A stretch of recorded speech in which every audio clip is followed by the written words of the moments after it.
What is up, everybody? Tony here, and welcome to today's installment of Super Saiyan Review Super Saiyan Silver Hair Edition. Today, we're looking at episode 128 of Dragon Ball Super titled, With Noble Pride to the End, Vegeta Falls. I wonder what's gonna happen in this episode. Anyone wanna guess? Anybody have any guesses? No? Yes? Okay, let's get right into that episode recap and find out.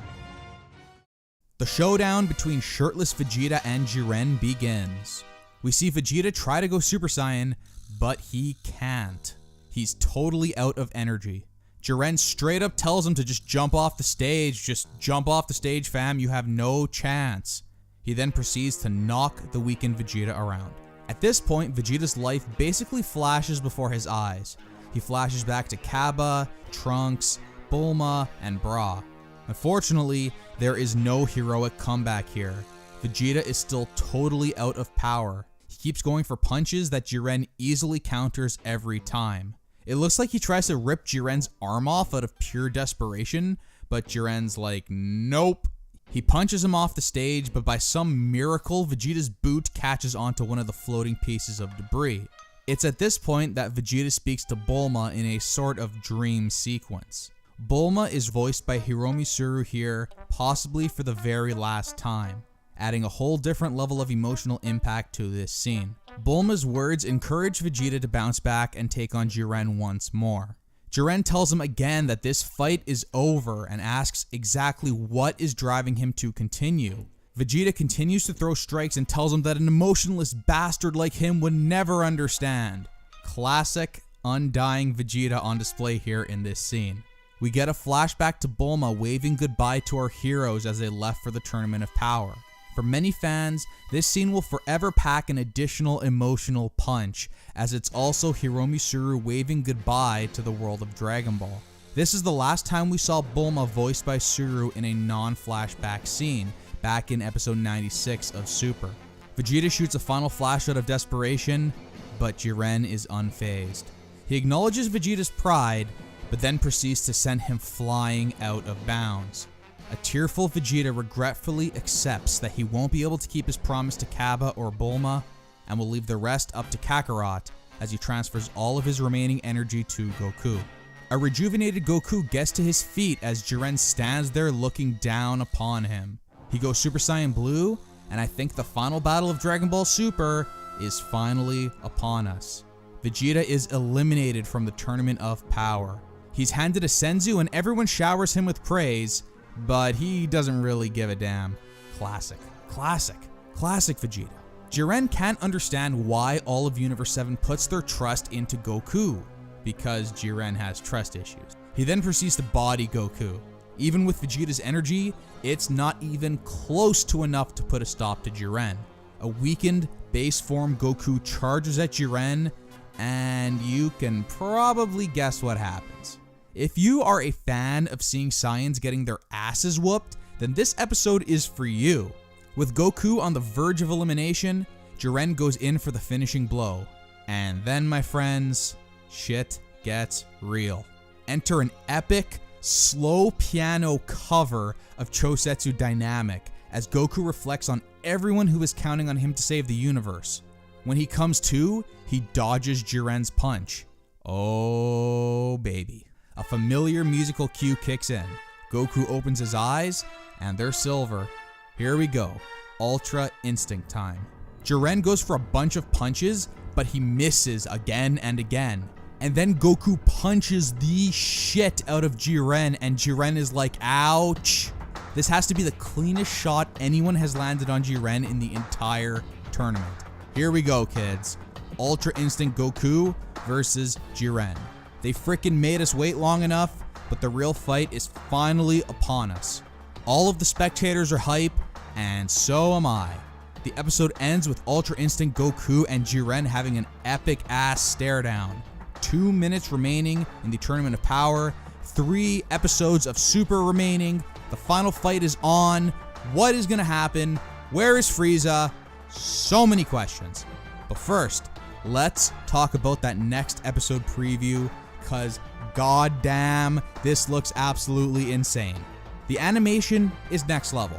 The fight looks crazy. It's clear they're going all out here with this next episode. And then we got the money shot. Shirtless, Ultra Instinct Goku with silver hair.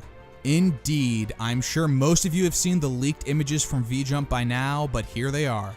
Ultimate Form Ultra Instinct Goku does in fact have silver hair, and it looks like we'll be seeing him make his grand debut in the next episode. Also, while the details of the staff haven't been released for episode 129, the style we see here in the next episode preview really reminds me of Yuya Takahashi. So, if next episode is a Takahashi episode, we can all safely expect greatness. Okay, 128 started off a bit slow, but really picked up towards the end there. With the recap done, let's get right into some overall impressions on the episode. I think this was really one of the better setup episodes in the history of Dragon Ball.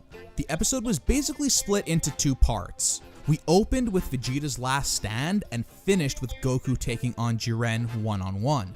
The transition between these two parts with Vegeta basically throwing up the alley-oop to Goku was flawless. And I honestly couldn't have imagined a better way to end the episode, with Ultra Instinct Goku finally inflicting some damage on Jiren, something no one has been able to do for what feels like 300 episodes now. As the episode concluded, I found myself super hype for the next episode, and that means the setup episode was effective at doing its job. In the end, Vegeta didn't end up doing too much against Jiren, but I don't think for a second that they did him dirty in this episode, or even in this arc as a whole. Vegeta had his moment of glory against Toppo, it completely kicked ass, and that moment will not be forgotten anytime soon. It was only a matter of time before he was eliminated after that. Now, even though this episode played out like someone's sick fetish for Saiyans getting tortured, I thought the execution of it all was legitimately incredible, and I'm mainly talking about the Vegeta stuff here. Maybe I'm just a huge sucker, but all of the Bulma stuff got me. It got me right in the feels. As long as I've been watching Dragon Ball, I've never really had to deal with one of the voice actors passing away mid-series, much less someone as vital to the franchise as Hiromi Shuru was with Bulma. So for me, every single one of those flashback scenes packed a punch. This is one of the only times that I can recall in the history of Dragon Ball where they really managed to touch upon some real life drama and emotion. I wonder if this episode was always supposed to be like this, or if they added some of those Bulma shots and flashbacks just to really tug at the heartstrings. Either way, it worked on me. This episode reminded me of my mortality. Dragon Ball, of all shows, reminded me of my mortality? Are you kidding me? Man. With Vegeta's elimination, the final battle is upon us between Ultra Instinct Goku and Jiren. So at most, we're gonna have 3 episodes dedicated to the fight. I don't necessarily think that is too much or too little for a fight, because these things always come down to the execution. So if everything is well paced and well animated, and that certainly seems like it'll be the case if the next episode preview is anything to go by, then I think 3 episodes is plenty for this final showdown. Also, we have a new form to look forward to. Yes, indeed, it looks like we have managed to meme the Blanco form into existence. Although we've only had a brief glance at it, I think it looks pretty damn awesome. I've said this in the past, but a new form needs to have a good first impression. So if the next episode is animated well, and the fight choreography is hard-hitting, then I think we're good. Also, Goku is buff and shirtless for the first time since Namek. If that doesn't get you hype, I don't know what will. One more thing I wanted to mention was no Frieza this week. The narrator at the end of the episode didn't even mention him, so it seems like they're trying to take our attention away from him entirely and make it like a surprise when he finally shows up again. That is pretty interesting and leads me to believe that he will have an impact on the fight between Goku and Jiren. Maybe he'll give some ki to Goku at the last second, or he'll shoot a ki blast of his own at Jiren to allow Goku to land the finishing blow. Think Vegeta at the end of the Cell Saga. Either way, I love Frieza, so I'm hoping he manages to get an awesome moment here at the climax of the series. Also, I was wrong about Vegito. No Vegito. Oh well. Maybe Goku will fuse with Frieza instead. That would be amazing. So that's about it for today. The stage is now set for the final battle between Kakaroto Blanco and Jiren.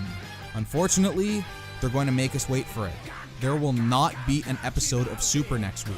129 will air on March 4th in Japan, so until then, we'll just have to obsess over the next episode preview and its gorgeous visuals again and again and again.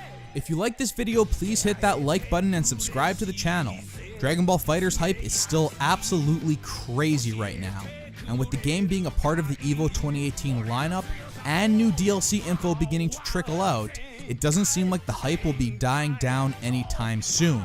I have a bunch of dramatic intro and dramatic finish videos already up on the channel, with more to come. And I have some new fighters mod showcase videos in the works as well, so keep an eye out for those. Finally, join me 2 weeks from now at this very same time for what promises to be a super hype review of episode 129 of Dragon Ball Super, titled Transcending the Limit, Mastering Ultra Instinct. Thanks so much for watching, everyone, and take care.